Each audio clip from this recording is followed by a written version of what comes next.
Hello everyone, I'm Arali, and today I want to talk some more about End of Dragons. Specifically, I would like to talk about the maps. So, before we get into End of Dragons, let's talk about the other two expansions. So, Heart of Thorns had 4 maps at the initial release, and we did get 2 guild halls. And then we got Season 3 afterwards, which Heart of Thorns was required to play, and you got 6 maps in that season. Then with Path of Fire, we had 5 maps at initial release with 1 guild hall, and then we had Season 4, which did require Path of Fire, and it also got 6 maps. So let's talk about those maps in general. For Heart of Thorns, there were 4 maps, but they were very vertical maps. You had a lot of layers to those maps because gliding was being introduced, and they wanted to use gliding as much as possible. So the maps were very vertical. You could move up and down a lot, specifically in Tangled Depths. You had a lot of different tunnels that would lead to different layers. I mean, there was a lot. Like, you could go into a tree, and there would be like 4 or 5 layers inside this tree.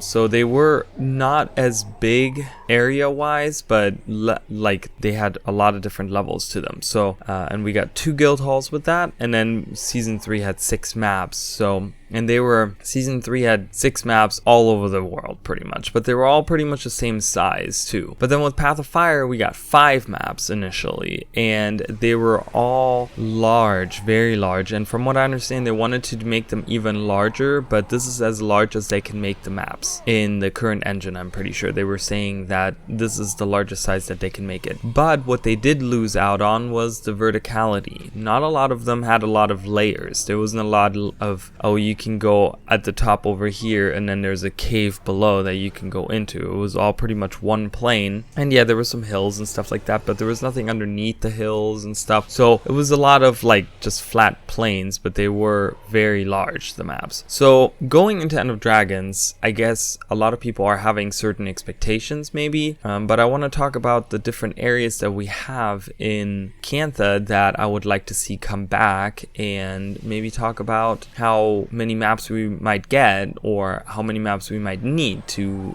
do all these things. So we start off, of course, with Shing Jea Island. For anyone that hasn't played Guild Wars 1, Shing Jea Island was the area that you started in Guild Wars 1 Factions, which was the standalone campaign in Cantha. And so this island had a monastery at its center, which was the big place. That's where you started. Pretty much that was the main attraction on that island, was the monastery. But then we also had a couple of different places like the minister's estate. Now that's something that you see very early on in the game. You go through it, and it's this huge estate of this minister, and he had this giant menagerie of animals, and it was huge. It was an entire area that was just dedicated to this guy's estate. So he dies at the end of that mission, so I have no idea if they're gonna keep that or if they're gonna change it. I mean, it's been 250 years. Did someone else take it over? Is someone else living there, or did they just tear it down? No idea, but that it was a somewhat important part of the initial story. Then we also had Zendaijan, which is this little library that was out in the valley of Zendaijan. I think that the valley itself was called Zendaijan, and then the library was called something else. I'm not sure, but it was this place where we found the corruption of Shiro. That's where we initially realized that Shiro was the one who is spreading this plague, this corruption. And it was this neat little place that was out in the valley, and there was a bridge to it, and it was really nice, and it seemed very important at the time. So that's probably gonna come back. I don't think that they would necessarily destroy that if we see Shing Jea Island. Then we also had Saitang Harbor, which was the harbor that you leave from to go to the mainland. I think that ArenaNet is probably going to combine Saitang Harbor with the monastery because they were very close to each other, and the only thing that was really separating them was this little path way down the mountain. And in today's standards, with our mounts and stuff like that, I think we would be able to traverse it very fast, and they probably could add some houses or something along that path and make it like one gigantic city, maybe. Not gigantic, but, you know, larger in size. Combine the 2 different places so that you have the harbor as part of the monastery, maybe. But but those were pretty much the biggest things that were there. There were a couple other things. There were some caves, we had the lagoon, we had some beaches out there, you had some of the harbors where the pirates were at. So there was a lot of different areas, but none of them were like huge and important to the story. They were nice to look at, and they had this really incredible feel to them, and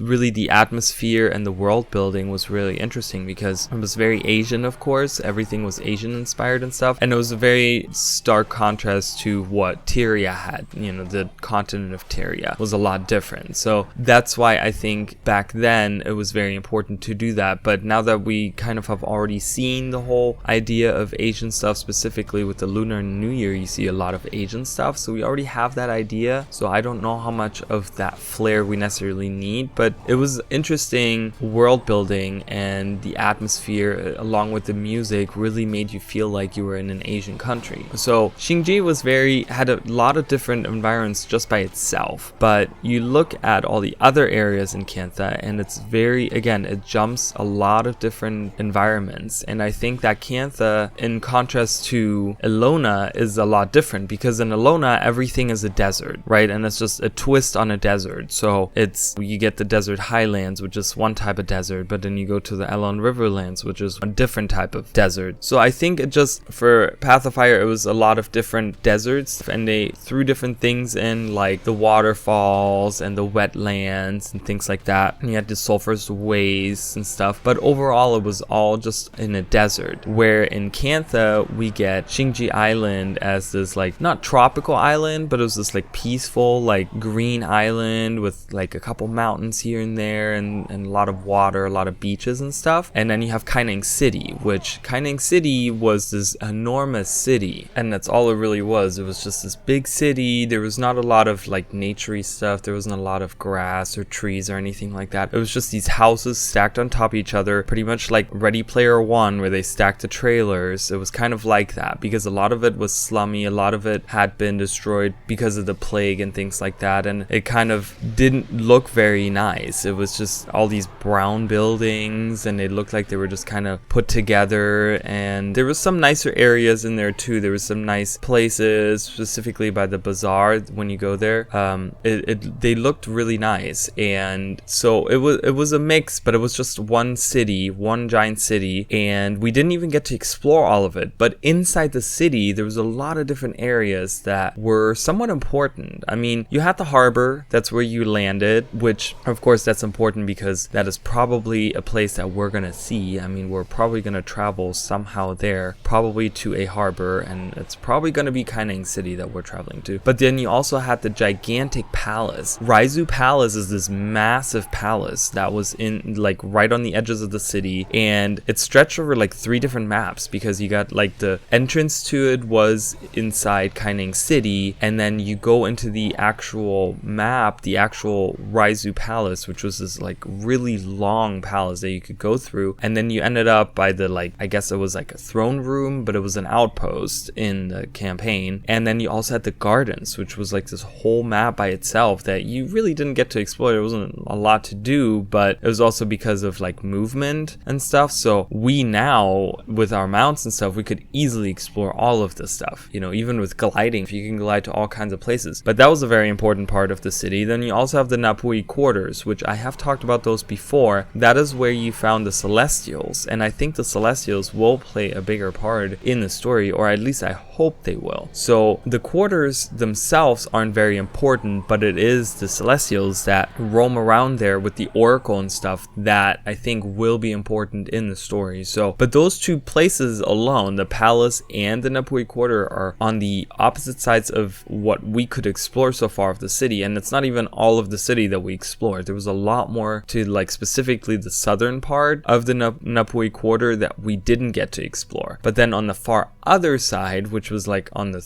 one of the third corners, so those are pretty much the 4 corners. You have the harbor on the one side, the palace on the other, then you have the Napui quarters, and then you have the Tanakai temple, which was the temple where they revered the heroes of Cantha. And it was this long mission with this really incredible shrine thing in the middle, and that is where you pretty much at the end of the story, kind of, that's where Master Togo is. Once he passes away, he's there, and you can talk to his spirit and everything. thing. So I think that all 4 of those places will become important in the story, but my question that I'm posing here is one map enough to put all those places in there? Because we also have the Undercity, which was this place in Kaineng City which was underneath pretty much the regular map. And I think with the way that they work with verticality now, we've seen it in Heart of Thorns, they could easily put the Undercity right underneath the actual Kaineng City map, which that by itself, they could make the Undercity and the sewers one part of the layer below there, which would be really nice and would be really cool. But the question still is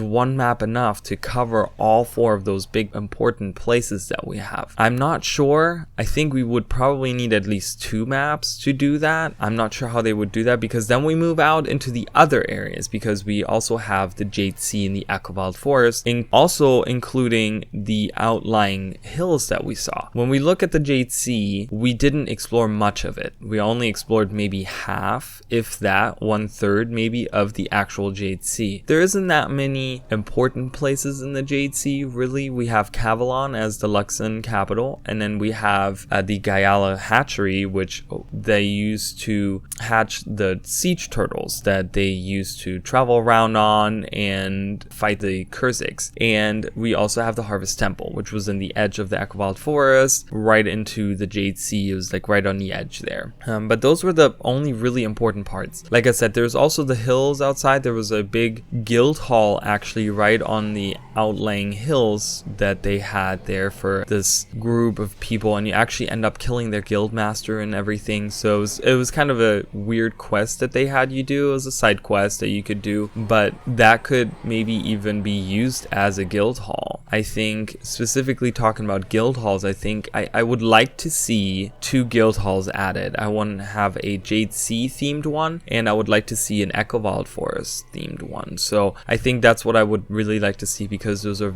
very different environments. And I think that with Heart of Thorns, yes, we did get 2 guild halls, but they do feel somewhat similar. I mean, they're not exactly the same, but they do have somewhat the same feel. They don't feel very stark in contrast. And I would like to see 2 guild halls added at the same time that feel very, very different. I think that would be really interesting to see, because we only got 1 guild hall with Path of Fires, because again, we were going into a desert. How many different guild halls can you make that are interesting, that are desert themed? So I think having them do 2 very different guild halls would be very beneficial, and I think wouldn't be unreasonable to kind of have. But yeah, so the Jade Sea didn't have that many very important areas to go to, but we did only explore half of it. They could always add different things that we could explore, or that are important to the story, or that are interesting. Because one thing that Guild Wars 1 did lack was the houses and the insides of structures and stuff like that, which we are getting in Guild Wars 2 now. And I think they can really design some interesting stuff, interesting boats, interesting houses, the places they live. The level of detail in Guild Wars 2 is a lot higher than Guild Wars 1, and I think the map artists have done such a great job, and the people that design the different maps, I don't know if they're called map artists or what, but those people do a great job in Guild Wars 2. The details in the maps ever since the initial release of Guild Wars 2 have been amazing. It's so great to see, and I think they have a lot of chances to make the Jade Sea feel really even better than what it did in Guild Wars 1. But then the opposite side is the Echovald Forest, which that by itself, even in Guild Wars 1, was this magnificent forest. When you're in the Echovald Forest in Guild Wars 1 and you look up, you just have this canopy of these giant trees. They're dead because they're all stone, so it kind of has this gothic feel to it, because they live in these towers that are inside the trees, but everything is stone and everything is made to look very gothic, and there's these gargoyle statues and stuff. And I really think they can emphasize on that in Guild Wars 2, where they can really make it feel like this dark forest. And I think they've been playing around with that idea too with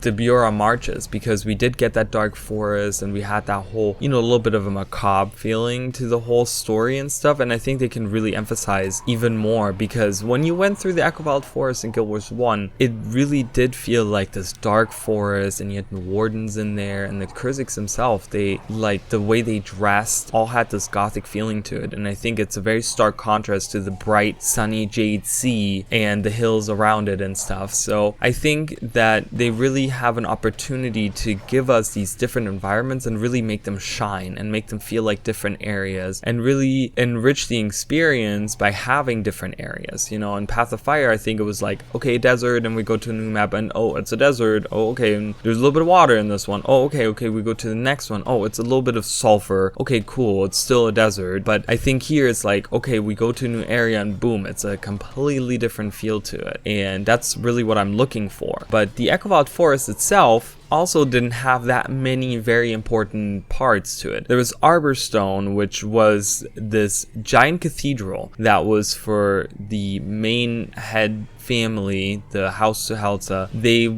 It was their place, but they got like chased out of it or something. Something happened and they're not in there anymore. In the Guild Wars 1 story, they weren't in there anymore, but you got to explore it, and it was just these empty halls with monsters in it. And I think that they could really do it justice by making that look different. And yes, that would kind of retcon the way maybe it looked in Guild Wars 1, but I think if they added like actual rooms where people lived and like added all these little things like tables and chairs and beds and all kinds of things they could add to it to really make it feel like this giant cathedral that people lived in, that would be really amazing. Whether people live in there now or not, I think they could really do something. And these towers that we saw in the Echovald Forest that they supposedly lived in, we didn't actually get to see those. We didn't actually get to go inside of those, and now we can, and I think they can make them look really cool and really nice and really emphasize on this whole gothic look, so that we get a very stark contrast between the Luxons of the Jade Sea and the Kurziks of the Echovald Forest, because those are very different societies pretty much, and having them be emphasized the way they live in these maps would be really amazing. And the Echovald Forest, like I said, didn't have that many important parts. So there was Arborstone, and the other one was the Eternal Grove, which had these everlasting trees in it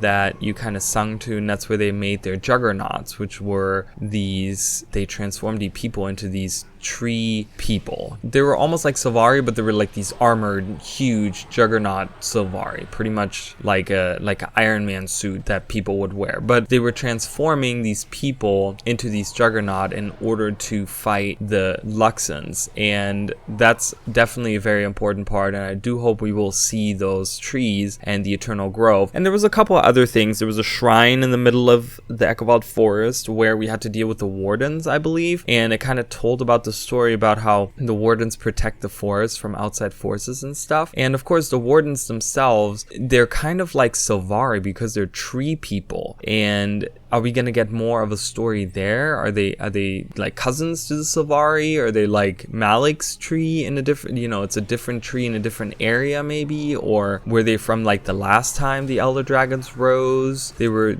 the Mordrim from back then or something? Like we're not sure, but I think they're gonna be an important part somehow, because I feel like they somehow relate to the Sylvari. So, but they can put those anywhere, really. That shrine was right in the middle of the map too, so it's probably going to be there if they haven't changed anything in 250 years, But yeah, those are pretty much the main areas of the Guild Wars 1 Factions campaign. So my question that I'm posing to the people watching is, maybe the first question here is, will one map be enough for each area? So meaning one map for Shing Jea I think will be okay, because there wasn't a lot of verticality and it's just one island, and I think that they could cover one island with the map. We would probably get some underwater stuff maybe on the edges and stuff, so I think that would be enough. But then when we look at Kaineng, is one enough? I don't think personally one is enough. I think maybe having two is probably enough, but that's just because those places are so far apart and they are important to the story, I feel like. So then 2 for Kaineng. Okay, then we go into the Jade Sea, and we haven't even seen half of the Jade Sea. So is one map enough for the Jade Sea? Maybe, maybe not. I mean, if they're really making it to the point where you can explore a lot more of it, then you'd probably need 2 there as well. And then Echovald Forest, probably one map would be okay. I don't think you would need more than one map for the Echovald Forest. Maybe they could combine one map as a half Echovald Forest, half Jade Sea. So the Jade Sea would just get one by itself and then have one map that's half and half with the Harvest Temple right in the middle. They could do that, but then that still would leave us with 6 maps, which would be more than we've ever seen before. Is that reasonable? Is that plausible? I'm not sure, but I think that's kind of the number that I go to, is having 6, because that's what I would like to see. And I think with them having refocused on Guild Wars 2 and their side projects kind of being gone and canceled, as far as we know anyways, I think would be very feasible for them to do 6 maps initially. And then also the question comes up with what's after. Are we going to get a season after? Are we done with Guild Wars 2? We don't know. We might get another season, but we're not sure. So I think there's a lot of different factors that go into that, but I wanted to kind of spark a discussion on maps, and I would like to hear what everyone else thinks. And are we going to get 6 maps? Are we only going to get 4? Are we going to get